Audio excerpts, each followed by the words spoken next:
ಅಯೋಗ್ಯ ಕನ್ನಡದ most successful cinema. ಅದ್ರ ಜೊತೆಗೆ 100 ಡೇಸ್ ಕಂಡಂಥ ಕೊನೆಯ ಸಿನಿಮಾ ಅಂತಲೇ ಹೇಳ್ಬೋದು. ಯಾಕಂದರೆ ಆ ನಂತರದಲ್ಲಿ ಯಾವುದೂ ಕೂಡ 100 ಡೇಸ್ ಬೋರ್ಡನ್ನು ಯಾವ್ದು ಸಿನಿಮಾಗೂ ಸಿಕ್ಕಿಲ್ಲ. ಸೊ ಅಂಥದ್ದೊಂದು ಸಿನಿಮಾ ಈಗ ಸೀಕ್ವೆಲ್ ಮೂಲಕ ಮತ್ತೆ ತೆರೆ ಮೇಲೆ ಬರೋಕ್ಕೆ ಎಲ್ಲ ರೀತಿಯ ಸಿದ್ಧತೆಯನ್ನು ಮಾಡ್ತಾ ಇದೆ. ಯಾಕಂದರೆ ನಿನ್ನೆ ಅಷ್ಟೇ ಸಿನಿಮಾದ ಅನೌನ್ಸ್ಮೆಂಟ್ ಆಗಿದೆ. ಸದ್ಯಕ್ಕೆ ನಮ್ಮ ಜೊತೆ ನಿರ್ದೇಶಕರಿದ್ದಾರೆ, ಮಹೇಶ್ ಅವರು. ಬನ್ನಿ ಮಾತಾಡ್ಸೋಣ. ನಮಸ್ತೆ. ಒಂದೊಳ್ಳೆ ಸಿನಿಮಾ, ಮೊದಲೇ ಹೇಳಿದಾಗೆ 100 ಡೇಸ್ ಬೋರ್ಡನ್ನು ಹಾಕ್ಸ್ಕೊಂಡಂಥ ಕೊನೆಯ ಸಿನಿಮಾ ಆ್ಯಕ್ಚುಲಾಗಿ ಕನ್ನಡದಲ್ಲಿ. ಸೊ ಎಗೇನ್ 7 ವರ್ಷದ ನಂತರದಲ್ಲಿ ಈ ಸಿನಿಮಾನ ಸೀಕ್ವೆಲ್ ಮಾಡಬೇಕು ಅನ್ನೋ ಥಾಟ್ ಹೆಂಗೆ ಬಂತು ಅಂತ?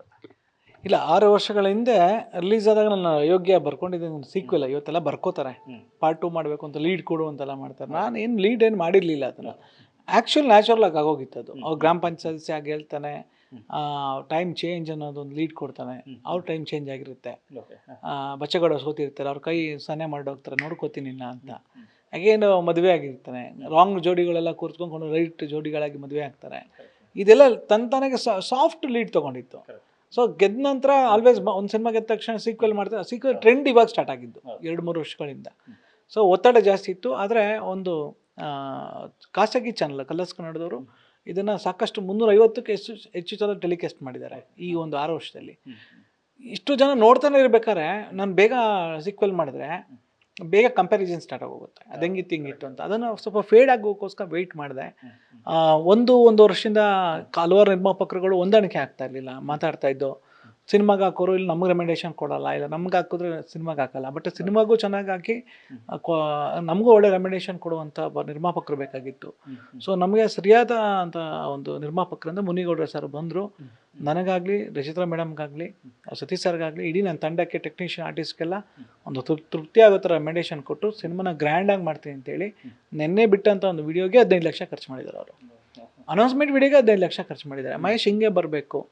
ಸೊ ನಾವು UBCT ಕರ್ಕೊಂಡೋಗಿ ಎಲ್ರಿಗೂ ನಿಮ್ಗೆ ಯಾವ ರೀತಿ ಕಾಸ್ಟ್ಯೂಮ್ಸ್ ಬೇಕು, ಓಕೆನಾ, ನಾನು ಹಾಕಿದ್ದು ಅದು ಗಾಗಲ್ಸ್ 36,000 ರೂಪಾಯಿ, 38,000 ರೂಪಾಯಿಂದು, 15,000 ರೂಪಾಯಿ ಶರ್ಟ್, ಅದು ವೈಟ್ ಶರ್ಟ್.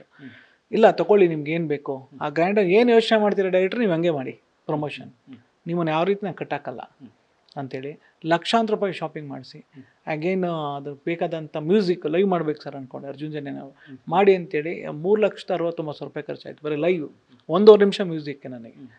ಓಕೆನಾ, ಅಷ್ಟು ಈ ಪ್ಯಾಷನ್ ಇರೋಂಥ ನಿರ್ಮಾಪಕಗಳನ್ನ ನಾವು ಹುಡುಕ್ತಾ ಇದ್ದಿದ್ದು. ಸೊ ನಾವೇನು ಮಾಡಿದ್ವು, ಅದು ಸರಿಯಾದ ಕೂಡು ಬಂತು. ಆ ಡೇಟ್ ಬೇಕಲ್ಲ. ಸೊ ನಾನು ಕತೆ ಹೋಗಿ ಸತೀಶ್ ಸರ್ಗೆ ಹೇಳಿದೆ, ಇಲ್ಲ ತುಂಬ ಚೆನ್ನಾಗಿ ಮಾಡಿದ್ಯಾ, ಪಾರ್ಟ್ 1 ಪಾರ್ಟ್ 2 ಸ್ಟಿಚ್ ಚೆನ್ನಾಗಿ ಮಾಡಿದ್ಯಾ, ನಾನು ಕೊಡ್ತೀವಿ ರಚಿತಾ ಅವ್ರನ್ನ ಸಿಗ್ತಾರ ಕೇಳು ಅಂದರು. ಮೇಡಮ್ ಆಲ್ರೆಡಿ ಅವರು ಕೂಲಿ ಬ್ಯುಸಿ, ಕಲ್ಟ್ ಬ್ಯುಸಿ, ಈ ಕಡೆ ಸಂಜು ವೇಡ್ಸ್ ಗೀತಾ ಪಾರ್ಟ್ 2 ಅಲ್ಲಿದ್ದಾರೆ. ಒಂದು ಆತಂಕದಲ್ಲೇ ಕಾಲ್ ಮಾಡಿದೆ ಅವರಿಗೆ. ಅವರು ಕಲ್ಟ್ ಶೂಟಿಂಗ್ ಬಂದ್ಬಿಡು ಮಹೇಶ್, ಮಂಗಳೂರಲ್ಲಿದ್ದೀನಿ ಅಂದರು. ಹೋದೆ, ಕತೆ ರೀಡಿಂಗ್ ಕೊಟ್ಟೆ. ಅವರು ನಾನು part 1 first half and second half ಅವ್ರ ಟೇಬಲ್ ಮೇಲೆ ಇಟ್ಟಿದ್ದೆ ಕತೆ ನರೇಟ್ ಮಾಡ್ಬೇಕಾರೆ. ಅವ್ರು ಹೇಳಿದರು, ಎತ್ತಿ ಕೈ ಕೊಟ್ಟು ಅಜ್ಜಯ್ಯನ ಪ್ರೇಯರ್ ಮಾಡಿ, ಖಂಡಿತ ನಿಮ್ಗೆ ಒಳ್ಳೇದಾಗುತ್ತೆ. ನಾನು ಕಣ್ಣೆದುರುಗಡೆ ಒಂದು ಬ್ಲ್ಯಾಕ್ ಪೋಸ್ಟರ್ ಇಟ್ಟಿದ್ದು ಒಂದು ಸ್ಕ್ರಿಪ್ಟ್ ಕಾಣ್ತಾ ಇದ್ದೀನಿ, ಇದನ್ನು ಎಕ್ಸಿಕ್ಯೂಟ್ ಮಾಡಿ ಸಾಕು, ನಾನು ಸಪೋರ್ಟ್ ನಾನು ಡೇಟ್ ಕೊಡ್ತೀನಿ ನಿಮಗೆ, ಸ್ವಲ್ಪ ನೀವು ಅಡ್ಜಸ್ಟ್ ಮಾಡ್ಕೋಬೇಕು, ಇಷ್ಟು ಬ್ಯುಸಿ ಇದ್ದೀನಿ ಅಂದರು. ಇಲ್ಲ ಮೇಡಮ್ ನೀವು ಕೊಡಿ, ನಾನು ಡಿಸೆಂಬರ್ ಎಂಡಿಂದ ಕೊಡ್ತೀನಿ ಅಂದರು. ನಾನು ಮೀಟ್ ಮಾಡಿದಾಗ ಅಕ್ಟೋಬರ್ 5 ಪೂಜೆ ಟೈಮ್. ಕೊಡಿ ಮೇಡಮ್ ಪರವಾಗಿಲ್ಲ, ಅದಕ್ಕೆ ಮುಂಚೆ ನಾನು ಏನಿದ್ರು ಮುಗಿಸ್ತಾ ಇರ್ತೀನಿ ಅಂತೇಳಿ ನನಗೆ ತುಂಬ ಬೆನ್ನೆಲುಬಾಗಿ ನಿಂತಿರುವಂಥದ್ದು ಈ ಸಿನಿಮಾಗೆ ನನಗೆ Satish sir and Rachita madam ಅವರು ಈ ಮೇಜರ್. ನಾನು ಓಪನಾಗಿ ಹೇಳ್ತೀನಿ, ಅವ್ರು ಇಲ್ಲ ಅಂದಿದ್ರೆ ಅಯೋಗ್ಯ 2 ಮಾಡೋಕ್ಕೆ ಸಾಧ್ಯ ಆಗ್ತಿರ್ಲಿಲ್ಲ. ಯಾಕೆ ಕಾಂಬಿನೇಷನ್ 3 ಜನಕ್ಕೂ ಒಂದು ವೇವ್ ಲೆಂತ್ ವೆರಿ ಇಂಪಾರ್ಟೆಂಟ್. ಅದಾದ ನಂತರ ಹೊಸ ನಿರ್ಮಾಪಕರು ಮುನಿಗೌಡ ಸರ್ ಅವರು ಬಂದು ಜೆಲ್ ಆದರು, ಒಂದೇ ವೇವ್ ಲೆಂತ್. ಅದಾದಮೇಲೆ ಎಕ್ಸಿಕ್ಯೂಟಿವ್ ಪ್ರೊಡ್ಯೂಸರ್ಸ್ ಅರ್ಚನಾ ಆಗ್ಬೋದು, ನಯನ್ ಆಗ್ಬೋದು ಅವರುಗಳು. ಅದಾದ ನಂತರ ನರಸಿಂಹ ಅವರು, ಮತ್ತು ಹೊಸ ಕ್ಯಾಮ್ರಾಮ್ಯಾನ್ ಶಾಕಾರಿ ಕ್ಯಾಮ್ರಾಮನ್ ಮಾಡಿದಂಥ ವಿಶ್ವಜಿತ್ ರಾವ್ ಅವರು ಎಲ್ಲ ಮುಗಿತಾರಂಗೆ. ಇನ್ನೊಂದು ಮೇಜರ್ ಅಂದರೆ ಏನಮಿ ಅಂತ ಒಂದು ಸಾಂಗು 17 ಕೋಟಿ ಜನ ಕೇಳಿದ್ದಾರೆ, ಅದನ್ನು ನೋಡಿದ್ದಾರೆ. ಅಂಥ ಒಂದು ಟ್ರೆಂಡ್ ಹಿಟ್ ಸಾಂಗ್. ಮತ್ತು ನಾವು ಎಕ್ಸ್ಪೆಕ್ಟೇಷನ್ ಅಯೋಗ್ಯ ಅಂದ ತಕ್ಷಣ ಬರೋದು ಸಾಂಗ್ಸ್ ಮೇಲೆ, ಓಕೆನಾ. ಸೊ ನಾವು ಮಿನಿಮಮ್ ಮದಗಜು ಅಷ್ಟೇ ಒಂದು ನನಗೆ ಶಕ್ತಿ ಅನುಸಾರ ನಾನು ರವಿ ಸರ್ ಹತ್ರ ಕೆಲಸ ತೆಗೆಸಿ ಸಾಂಗ್ ಬಗ್ಗೆ ನಾನು ಒಂದು ಒಪ್ಪಿಟ್ಟಿದ್ದೆ. ಬಟ್ ಅಯೋಗ್ಯ 2 ಒಂದು ಎಕ್ಸ್ಪೆಕ್ಟೇಷನ್ ಸಾಂಗ್ ಅಂತೇಳಿ ಅರ್ಜುನ್ ಸರ್ ಮೀಟ್ ಮಾಡಿ ಸಾಂಗ್ ಕೆಲಸ ಸ್ಟಾರ್ಟ್ ಮಾಡೋದು. ಒಂದು ಖುಷಿ ಇದೆ, 2 ಸಾಂಗ್ಗಳು ಇವತ್ತು ನಮ್ಮ ಕೈಯಲ್ಲಿ ರೆಡಿ ಇದೆ. ಹೇಳಿ, ಈಗ 24, 25, 26 ಡಿಸೆಂಬರ್ ಕೇರಳದ ಶೂಟಿಂಗ್ ಇದೆ, ಸಾಂಗ್ ಶೂಟ್ ಇದೆ. ಜನವರಿ 1, 2, 3, 4 ಇಲ್ಲಿದೆ, ಬೆಂಗಳೂರು ಸೆಟ್ ಆಗ್ತಾ ಇದ್ದೀನಿ ಇಂಟ್ರೊಡಕ್ಷನ್ ಸಾಂಗ್ಗೆ. ಫೈಟ್ ಇದೆ, ಇಂಟ್ರೊಡಕ್ಷನ್ ಫೈಟ್ ಇದೆ. ಅದಾದಮೇಲೆ ಹೀಗೆ ಹೆಚ್ಚು ಕಡಿಮೆ ಒಂದು 25 ದಿನದಲ್ಲಿ 2 ಸಾಂಗು, ಒಂದು ಫೈಟು, 10 ದಿನ ಟಾಕಿ ಮುಗಿಸ್ತಾ ಇದ್ದೀನಿ. 25 ದಿನದೊಳಗೆ, ಬರೀ 3 ದಿನ ಗ್ಯಾಪ್ ಕೊಡ್ತಾ ಇರೋದು. ಸೊ ಯಾಕಿಷ್ಟು ನಾನು ಮಾಡ್ತಾಯಿದ್ದೀನಿ, ನಾನು ಪಕ್ಕನ ರೆಡಿ ಆಗಿದ್ದೀನಿ ನನ್ನ ಸ್ಕ್ರಿಪ್ಟ್ ಏನು. ಯಾಕೆಂದರೆ ಇಲ್ಲಿ ಯಾರಿಗೂ ಹೋಗ್ಬಿಟ್ಟು ನಾನು ಈ ಪಾತ್ರ ಹಿಂಗೆ ಅಂತ ತಲೆ ತುಂಬೋ ಅವಶ್ಯಕತೆ ಇಲ್ಲ. ಯಾಕೆಂದರೆ ಆಲ್ರೆಡಿ ಸಿದ್ದೇಗೌಡಂಗೆ ಗೊತ್ತು ನನ್ನ ಕ್ಯಾರೆಕ್ಟರ್ ಏನು ಅಂತ.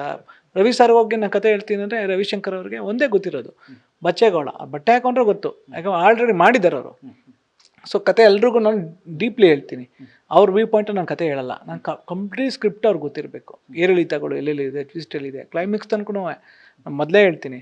ನಂಗೆ 45 ನಿಮಿಷ ಟೈಮ್ ಇದೆ, 25 ನಿಮಿಷ ಟೈಮ್ ಇದೆ, ಇಲ್ಲ ನನಗೆ 3 ಅವರ್ ಟೈಮ್ ಕೊಡಿ ಅಂತ ಹೇಳ್ತೀನಿ. ವಿತ್ ನಾನು ಬೈಹರ್ಟ್ ಮಾಡಿರ್ತೀನಿ ಡೈಲಾಗ್ಸ್ಗಳನ್ನ. ಸೊ ನಾನು ಕಂಪ್ಲೀಟ್ ನರೇಟ್ ಮಾಡಿಬಿಡ್ತೀನಿ. ಯಾಕಂದರೆ ದಿನ 10 ಸಿನಿಮಾಗಳು ಮಾಡೋವಂಥವ್ರಿಗೆ ನನ್ನ ಸ್ಕ್ರಿಪ್ಟ್ ಅವ್ರ ತಲೆಯಲ್ಲಿ ಇರಬೇಕು ಅಂತ ನಾನು ಎಕ್ಸ್ಪೆಕ್ಟ್ ಮಾಡ್ತೀನಿ. ಸೊ ಎಲ್ಲರೂ ಕೂಡ ಬಂತು ಆ ಟೈಮು. ಸೊ ಆಗಸ್ಟ್ 15, 2025ಕ್ಕೆ ಈ ಸಿನಿಮಾ ರಿಲೀಸ್ ಮಾಡ್ತಾ ಇದ್ದೀವಿ. ಅದು ರೇಟ್ ಯಾಕೆಂತ ಹೇಳಿದ್ರೆ ಆಲ್ವೇಸ್ ಒಬ್ಬ ಡಿಸ್ಟ್ರಿಬ್ಯೂಟರ್ ಆಗಲಿ ಬಿಸ್ನೆಸ್ ಮ್ಯಾನ್ ಅವರು, ಸಿನಿಮಾ ಅಂದರೆ ಬಿಸ್ನೆಸ್. 3 ದಿನ ರಜಾ ಇದೆ, Friday Saturday Sunday. Next week ಮತ್ತೆ ರಜಾ ಇದೆ, ಗೌರಿ ಗಣೇಶ ಹಬ್ಬ 24-25 ರಜಾ ಇದೆ, ಅಗೇನ್ ಸಂಡೇ ರಜಾ ಇದೆ. ಆಗಸ್ಟ್ 17, 2018 ಅಯೋಗ್ಯ ರಿಲೀಸ್ ಆಗಿತ್ತು, ಅದೇ ಆಗಸ್ಟ್ ಮಂತ್ಗೆ ಕೂಡ ಬಂದಿದೆ. 8 ತಿಂಗಳು ಟೈಮ್ ಇದೆ. ನಾನೇನು CG ಮಾಡುವಂಥ ಇಂಗ್ಲೀಷ್ ಪಿಕ್ಚರ್ ಏನು ತೆಗಿತಾ ಇಲ್ಲ ದೊಡ್ಡ ಮಟ್ಟಕ್ಕೆ. ಓಕೆನಾ, ನನ್ನ ಇದ್ರಲ್ಲಿ ಯಾವುದೇ ರೀತಿ ಗನ್ನು ಗಿನ್ನು ಯಾವುದೂ ಇಲ್ಲ ನಮ್ಮಲ್ಲಿ ಇರೋಂಥ ಏನಂದ್ರೆ ಕುಡ್ಲು ಮಚ್ಚು, ಈ ಕಾಮಿಡಿ, ಈ ಪ್ರೀತಿ ಯುದ್ಧ, ಈ ಮಾತಿನ ಯುದ್ಧಗಳು, ಈ ರಾಜಕೀಯದ ಸಣ್ಣ ಪುಟ್ಟ ಗ್ರಾಮ ಪಂಚಾಯತಿ ಯುದ್ಧಗಳು, ಇದನ್ನು ಇಟ್ಕೊಂಡು ಎಂಟರ್ಟೈನ್ಮೆಂಟ್. ಅಯೋಗ್ಯ 2 ಅಂದರೆ ಭಾಗ 2ನೇ ಭಾಗ ಅನ್ಬೋದು, ಆದರೆ ಇನ್ನೊಂದು ಮೀನಿಂಗ್ ಅಂದರೆ ಡಬಲ್ ಎಂಟರ್ಟೈನ್ಮೆಂಟ್ ಅಂತ. ಓಕೆನಾ, ಶಿವರಾಜ್ ಕೈಟ ಪ್ರತಿಯೊಬ್ಬರು ಅಷ್ಟೇ ಮಾಸಿ ಡೈಲಾಗ್ಸು. ರಾತ್ರಿ ನಂಗೆ ರೀಡಿಂಗ್ ಕೊಟ್ಟಿದ್ದವರು ಎಷ್ಟು ಚೆನ್ನಾಗಿ ಬರೆದಿದ್ದಾರೆ ಅಂದರೆ ಅವ್ರಿಗೆ ಯಾಕೆ ಸಾಧ್ಯ ಅದು ಬರೆಯೋಕ್ಕೆ ಸಾಧ್ಯ.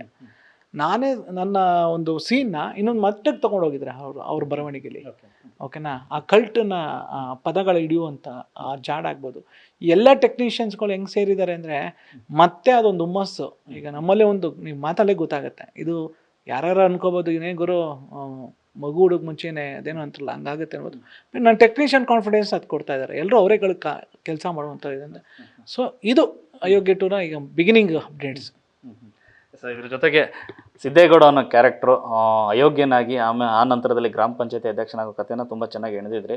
ಸೊ ಈಗ ಪಾರ್ಟ್ 2 ಅಂತ ಬಂದಾಗ ಯಾವ ರೀತಿಯ ಕತೆ ಅಂದರೆ ಬೇರೆ ಕಡೆ ಟ್ರಾವೆಲ್ ಆಗುತ್ತಾ, ಇಲ್ಲಿ ಅಧ್ಯಕ್ಷನಾಗಿದ್ದವನು ಬೇರೆ ನೆಕ್ಸ್ಟ್ ಏನಾಗ್ತಾರೆ ಅಂತ ಅಂದ್ಬಿಟ್ಟು ತಾಲೂಕು ಜಿಲ್ಲಾ ಈ ಥರದ್ದು ಏನಾರು ಹೋಗುತ್ತಾ ಮುಂದಕ್ಕೆ ಅಂತ? ಆಗಸ್ಟ್ 15ಕ್ಕೆ ನೋಡೇ ಬಿಡೋಣ. ಇನ್ನು 8 ತಿಂಗಳಲ್ವಾ, ಅವ್ರು ಏನಾಗ್ತಾರೆ ಅನ್ನೋದು. ಕ್ಲೈಮ್ಯಾಕ್ಸಲ್ಲೇ ಗ್ರಾಮ ಪಂಚಾಯತ್ ಸದಸ್ಯ ಆಗಿದ್ದಾನೆ. ಬಟ್ ಈ ಒಂದು ಜನಕ್ಕೆ ಗೊತ್ತಿರಲಿ, ಯಾಕಂದರೆ ಅವನು ಅಯೋಗ್ಯದಲ್ಲಿ ಸಿದ್ದೇಗೌಡ ಸಿನಿಮಾದಲ್ಲಿ ಅಯೋಗ್ಯನೇ ಅವನು. ಜನ ಅವ್ನು ಬಿಲೀವ್ ಮಾಡಲ್ಲ ಓಟ್ ಹಾಕೋಕ್ಕೆ. ನಾನು ನಿಮಗೆ ಬಾತ್ರೂಮ್ ಕಡಿಸ್ಕೊಡ್ತೀನಿ, ರೋಡ್ ಮಾಡಿಸ್ಕೊಡ್ತೀನಿ, ನಾನು ಗೆಲ್ಸಿ ಅಂದರೆ ಗೆಲ್ಲಲ್ಲ. ಬುದ್ಧಿವಂತಿಕೆ ಗೆದ್ದಿರೋದು ಅದು ಅವನು. ಆ ಬುದ್ಧಿವಂತಿಕೆ ಗೆದ್ದಿರೋದು. ಈಗ ಜನ ಏನು ಮಾಡ್ತಾರೆ, ಈಗ ಅವ್ನು ಮಾಡಿಕೊಡ್ಲೇಬೇಕು ಅಲ್ವಾ. ಅವನ ಎದುರುಗಡೆ ಎಷ್ಟು ಸವಾಲುಗಳಿದೆ.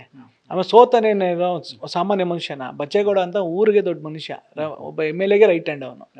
ಓಕೆ, ನಾವು ಪಂಚಾಯತಿ ಅಂದರೆ 10 ಊರು ಸೇರಿದ್ರೆ ಒಂದು ಪಂಚಾಯತಿ ಆಗುತ್ತೆ ಅಲ್ವಾ. ಸೊ ಅಂಥ ವ್ಯಕ್ತಿ ಎದುರಾಕೊಂಡಿದ್ದಾನೆ. ಬರೀ ಗ್ರಾಮ ಪಂಚಾಯತ್ ಸದಸ್ಯ ಆಗಿದೆ. ಸದಸ್ಯ ಆದ ತಕ್ಷಣ ಎಲ್ಲ ಕೆಲಸ ಮಾಡೋಕ್ಕಾಗಲ್ಲ. ಇನ್ನೊಂದು ಪೋಸ್ಟಿಂಗ್ ಬೇಕು, ಇನ್ನೊಂದು ಕೆಲಸಗಳು ನಡಿಬೇಕಲ್ಲಿ. ಸವಾಲುಗಳಿದೆ, ಸುಲಭವಾಗಿ ಬಿಟ್ಬಿಡಲ್ಲ. ಆ ಟಾಮ್ ಆ್ಯಂಡ್ ಜೆರಿ ಹೆಂಗಿರುತ್ತೆ, ಇದ್ರ ಮಧ್ಯದಲ್ಲಿ ಅಯೋಗ್ಯರಾಗೇ ಇರ್ತಾರೆ. ಏನು ಗೆದ್ದ ತಕ್ಷಣ ಇವರು ಯೋಗ್ಯನಾಗಿಬಿಟ್ಟು ಜನ ಬಂದು ಮೆರೆಸ್ಬಿಟ್ಟು ನಾಳೆ ಬೆಳಗ್ಗೆ ಎಲ್ಲನೂ ಮಾಡ್ಬಿಡ್ತಾನೆ ಅನ್ನೋದಲ್ಲ.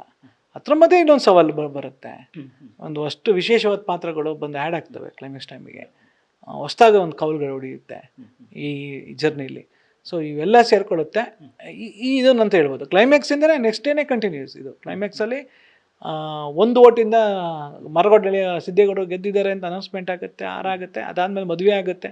ರಾಂಗ್ ಕಾಂಬಿನೇಷನ್ ಕೂರಿಸಿದ್ದು ರೈಟ್ ಕಾಂಬಿನೇಷನ್ ಮದುವೆ ಆಗ್ತಾರೆ.